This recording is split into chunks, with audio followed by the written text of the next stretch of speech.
오늘 우리가 함께 묵상할 말씀은 시편 46편 1절에서 3절까지의 말씀입니다. 시편 46편 1절에서 3절의 말씀을 읽고 오늘 우리에게 주시는 하나님의 은혜를 함께 나누도록 하겠습니다. 하나님은 우리의 피난처이시며 우리의 힘이시며 어려운 고비마다 우리 곁에 계시는 구원자이시니 땅이 흔들리고 산이 무너져 바닷속으로 빠져들어도 우리는 두려워하지 않는다. 물이 소리를 내면서 거품을 내뿜고 산들이 노하여서 뒤흔들려도 우리는 두려워하지 않는다. 아멘. 시적 표현이기는 하지만 땅이 흔들리고 산이 무너져 바닷속으로 빠져들어가고 바닷물이 소리를 내면서 저 해저 아래로부터 올라오는 그 거품들을 본다면 어떤 사람이라도 두려움에 빠질 수밖에 없을 것 같습니다. 그럼에도 시인이 이렇게까지 극적으로 표현한 것은 하나님의 백성들이 환난을 만날 때 하나님께서 도우실 것이라는 그 확신을 표현하기 위한 것이리라 싶습니다. 오늘 시편의 시인은 하나님의 도우심을 이렇게 강하게 확신하고 있는데요. 시인은 확신의 이유를 1절에서 노래하고 있어요.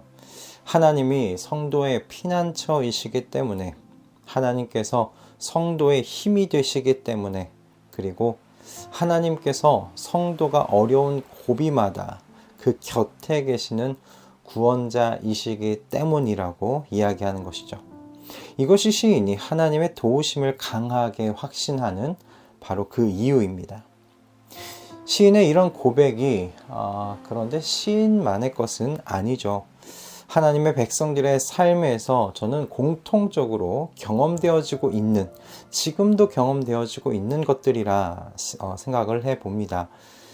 제게도 동일한 고백을 하게 되었던 때가 있는데 어느 날이었습니다. 그 침대에서 기도하면서 잠을 자려고 하는데 어린 시절부터 바로 지금 침대 위에 있는 잠을 청하는 저의 모습까지 영상이 슬라이드처럼 지나가는 겁니다.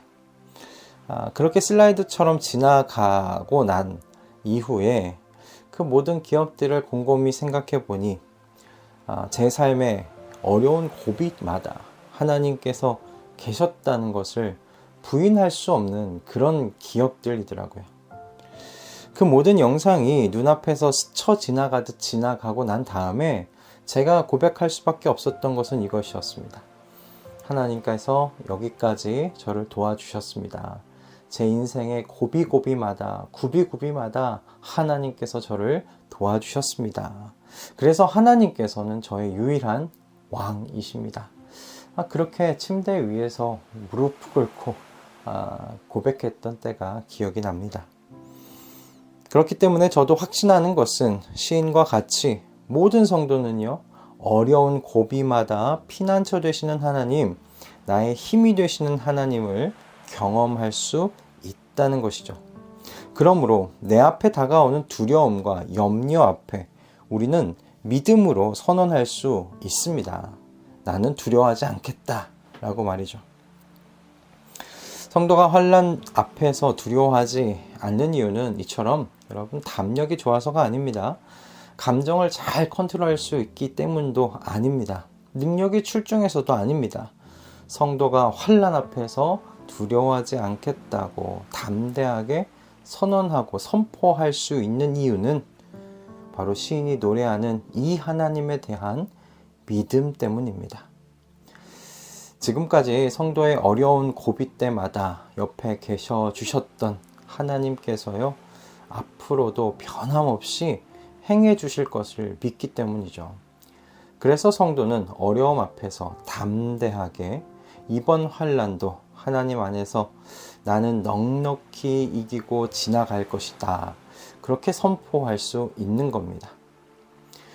그리고 또 하나님께서요, 성도의 피난처가 되어주시는 하나님, 성도가 당하는 모든 어려운 고비마다 곁에 계셔서 필요한 도움이 되시는 하나님이시기 때문에요,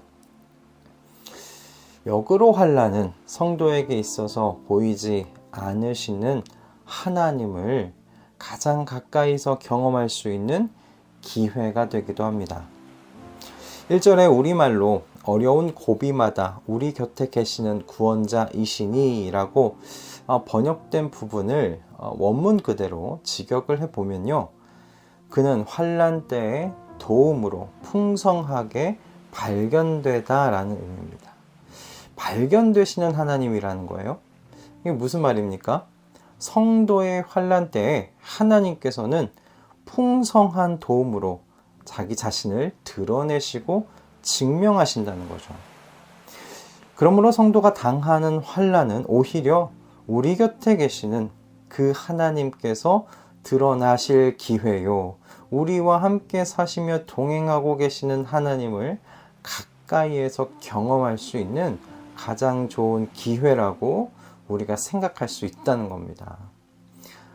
환난을 기회라고 생각할 수 있게 되다니, 이게 성령의 충만함 가운데 있는 그 하나님의 백성들을 세상이 이해할 수 없다는 말, 딱 들어맞는 말 아닙니까?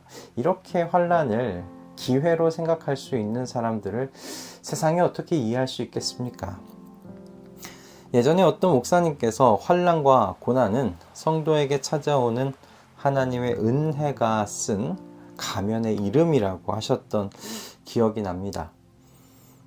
피난처가 되신 하나님을 경험하려면 성도가 환난을 맞이해야 하죠. 환난을 맞이하지 않고 피난처 되시는 하나님을 어떻게 경험할 수 있겠습니까? 성도의 힘이 되시는 하나님을 경험하려면 성도가 하나님의 힘, 능력이 필요한 그 환경을 겪어야 하지 않겠습니까? 성도의 구원자가 되시는 하나님을 경험하려면 성도가 고난의 구덩이 가운데 빠져 있어야 가능한 일입니다. 그러므로 여러분, 고난과 환난은요, 성도에게 찾아오시는 하나님의 임재의 또 다른 이름이다 라고 말할 수 있겠다 생각해 봅니다. 그러니 고난 가운데 계시는 성도님 계시다면 고난을 두려워하시기보다 그 뒤에 이제 찾아오시는 피난처 되신 하나님, 성도의 힘이 되실 하나님, 구원자 하나님을 기대하실 수 있기를 바랍니다.